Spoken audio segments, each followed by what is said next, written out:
welcome. So this fellow by the name of John came from a third world country. No education, no internet, knew very little, but yet was very brilliant. And always had this very natural pull, this very natural talent to creating, fixing, building.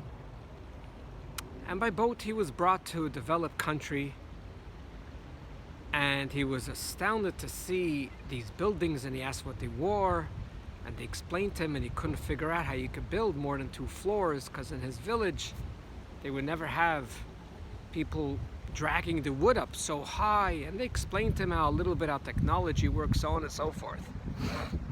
Because he was so talented, they brought him to the airport, and there was unfinished plane.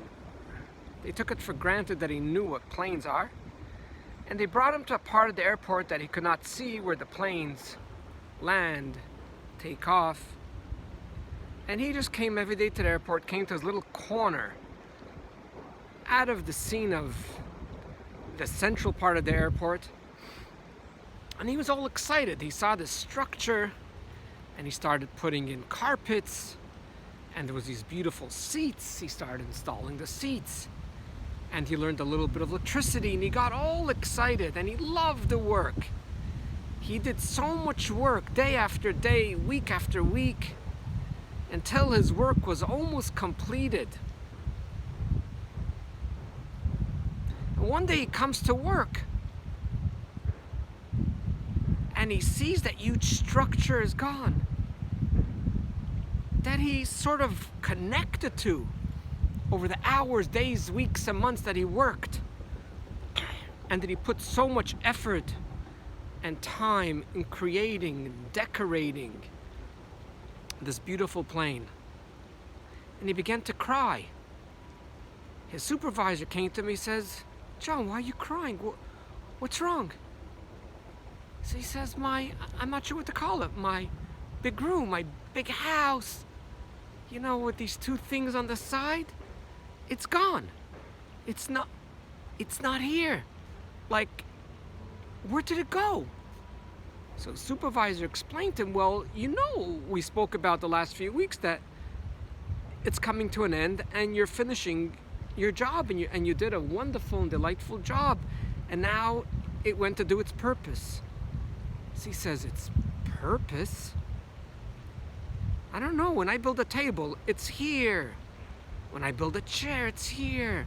When I put down carpets, it's here. What do you mean the purpose? It disappeared? He says, no. It's not like a lounge for people just to relax and watch movies. So he says, so what is this big room that has so many beautiful seats for people just to sit? There's even the buttons you push, and you can lean back, and you could watch the movies, and it's so good. It's so beautiful. He says, no. This is something that takes people from continent to continent. So he says, what's a continent? And he explains to him. So he says, how? I don't get it. And the guy says, you know what? It goes at a certain speed. He starts explaining to him what an airplane is. And it takes off in the air. And he says, your hard work is so phenomenal. Your hard work is so beautiful that actually got inspected, and tomorrow it's taken off. It is going all the way to Missouri. It's going to be in the air. And he still cries. And he says, wait, so no one can use it anymore? And I will not continue on with the story because it might bore you. But after 10, 20, 30 minutes of explaining of how an airplane works, he finally got it.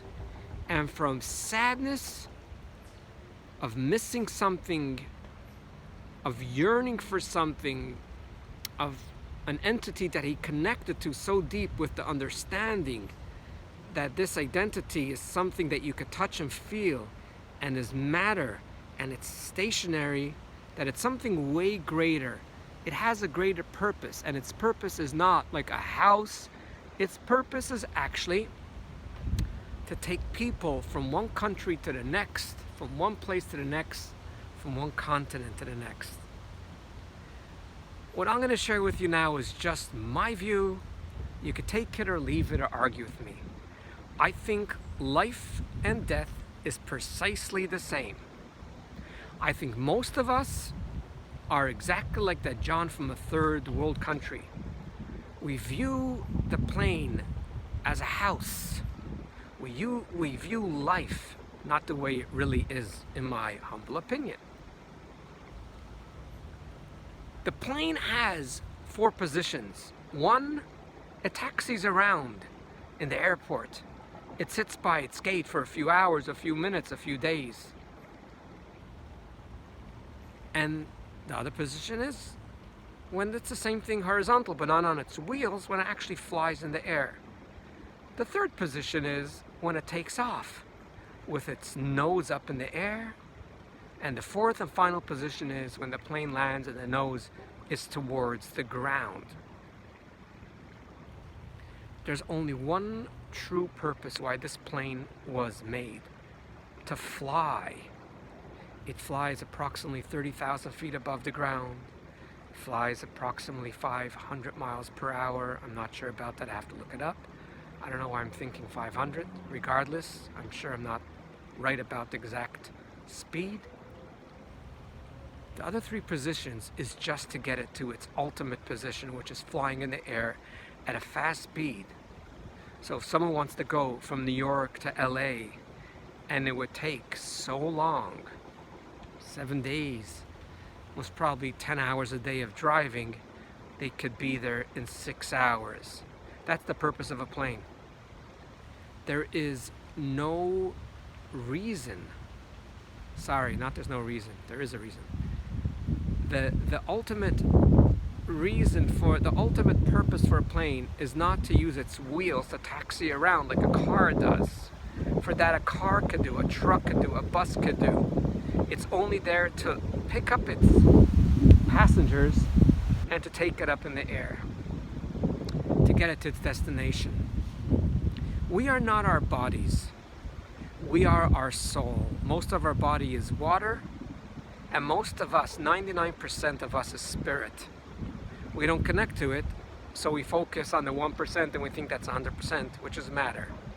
We are so spiritual creatures that it's just incredible. Our bodies, to me, is equivalent to the plane hanging out in the airport. It's there to it has a little purpose.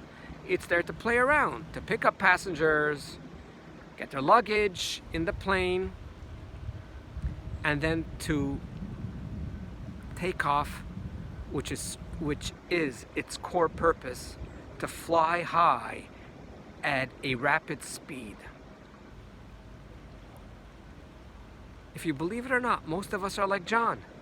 They see the plane gone and they start crying, when indeed that was the purpose of him building the plane, designing the plane, putting everything in the plane to make it functional and beautiful so passengers could fly. To me, what humans call life is a fake. It's like an airplane being in the airport. It's not real. To me, when I see an airplane in the airport, I view it as a car. It has wheels. The motion of the plane is through its wheels, and it turns on its wheels, and it gets it to the runway where they're about to perform its main purpose, which is to fly. I think our perspective has to be changed. Don't get me wrong. Life is awesome. Without the gates, without the airport, we can't take passengers from one city to the next. It is 100% necessary to have that stop where you get a chance to put people can walk on the plane, settle in with their luggage, and then take off. But is that the purpose of a plane? To sit and watch a movie while it's sitting on the ground? No way, that's not the purpose. That's just there to get you to the purpose, which is always to fly high in the air. So too, our lives are so spiritual. Our lives is always in the air. It's flying, it's accomplishing stuff. Yet, for spiritual reasons, each and every one of us, which is over 7.7 billion people on planet Earth today, has their unique DNA. And we get lost in our eating and sleeping and jobs and learning and studying and exploring. Really, every soul is put down on planet Earth to do something. It's like God made a house that's so beautiful, vast, infinite, yet in a way so finite and uncompleted. And each and every one comes in here, some for a few seconds, some only as lost the word. That's okay. When the baby's in its mother's womb, it's okay. And some live over 100, regardless of your time, regardless how long your plane is in the airport. It's so beautiful to focus that God has chosen you to do one thing on planet Earth. Sometimes it's one thing for 1 second, but you get to hang out in the airport for quite a few years. Sometimes it's repeating that mission hundreds and thousands of times. And although there's over 7.7 trillion of us, not one of us have the same DNA, because you are the only one that has its only beautiful purpose: to correct something in this world, to have an effect in this world. And before I conclude, I want to thank personally the hundreds of brilliant people that have taught me over YouTube or so many books about the beauty of this infinite, phenomenal spiritual world. And they don't know that I read their stuff or listened to their lectures. But my life is so rich that I could get to know what my purpose is on planet Earth. And it's so beautiful and it's so rewarding. And I'm so happy that before I get to go to the cemetery, I know what I need to do. I know what I need to do. It hurts me to see people that are 70, 80, 90 go to the cemetery, and I don't cry because the plane is gone. I don't cry because matter is gone. I cry because so many of us stopped living at the age of 1 or 2. They might have been successful business people, phenomenal, outstanding fathers and mothers, great people, but they never truly lived a spiritual and a deep, meaningful life. It's almost like a plane sitting there where everyone touches it for 20 years, and then they say, we're throwing this out to the dump. We're scrapping this plane. It's out of date. The technology's not in it. It's going to cost too much money. It's not that we can't use this plane anymore. It's this plane was built. It sat around for so many years and never used for its purpose, for its sole purpose. People sat there, ate popcorn. They watched a few movies. They even got to use the washrooms. They even opened up the shades, to see if the sun could come in or not. But if a plane does not fly in the air from one city to the next, it hasn't done its purpose. The only sadness of what humans call death, which I call life, the only sad thing is that most of us, sadly, have never lived and never had that deep and spiritual awareness, connectiveness, understanding, seeing the world in the most beautiful and phenomenal way. Do I see the water? Oh my gosh, I love this. Thanks for listening. Have yourself a wonderful and delightful day. And may we be alive while we live. Because people think there's two status. There's a status of being alive, living, and there's a status of being in the cemetery. When your body functions and it walks around, eats or sleeps or climbs a mountain, it doesn't mean you're living. You got to be connected to your core, to your essence, to your spirituality, to your purpose on planet Earth. And then, oh my gosh, I can't even express what it means. A minute of spirituality, of being connected, is like months and years could not compare, even while your eyes are open. So let's live and be alive in the most spiritual way, and let's not get lost with the barely 1% of matter, because 99% of us is all spirit.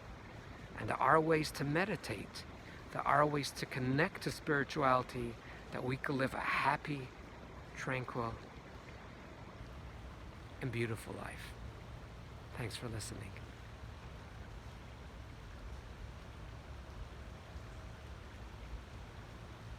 And the video is not even shutting. I guess it's spiritual, it never stops.